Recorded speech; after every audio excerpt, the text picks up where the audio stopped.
Today's story is Where the Wild Things Are, written and illustrated by Maurice Sendak.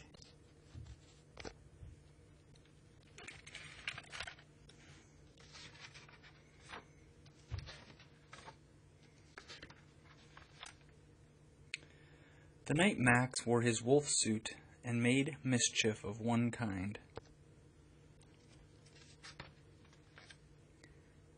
and another. His mother called him Wild Thing, and Max said, "I'll eat you up." So he was sent to bed without eating anything. That very night, in Max's room, a forest grew. And grew.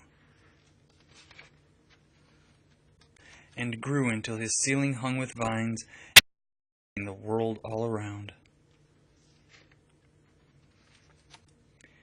And an ocean tumbled by with a private boat for Max, and he sailed off through the night and day.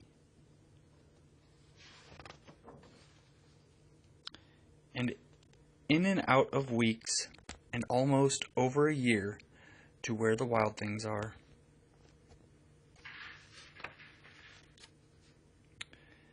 When he came to the place where the wild things are, they roared their terrible roars and gnashed their terrible teeth, and rolled their terrible eyes, and showed their terrible claws.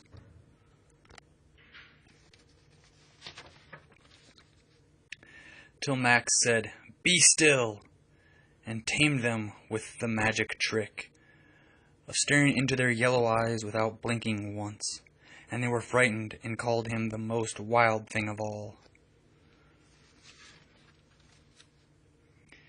and made him king of all wild things.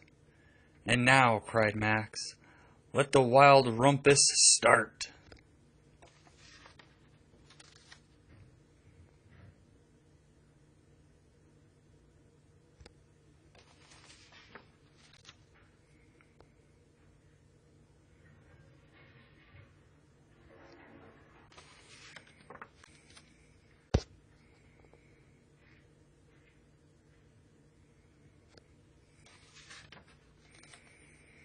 "Now stop," Max said, and sent the wild things off to bed without their supper.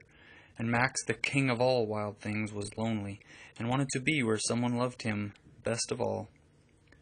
Then all around, from far away across the world, he smelled good things to eat, so he gave up being king of where the wild things are.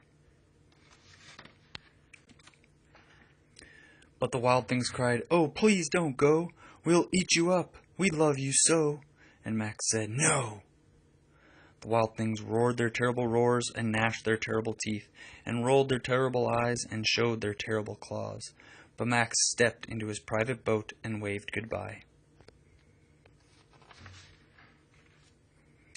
and sailed back over a year, and in and out of weeks, and through a day, and into the night of his very own room, where he found his supper waiting for him.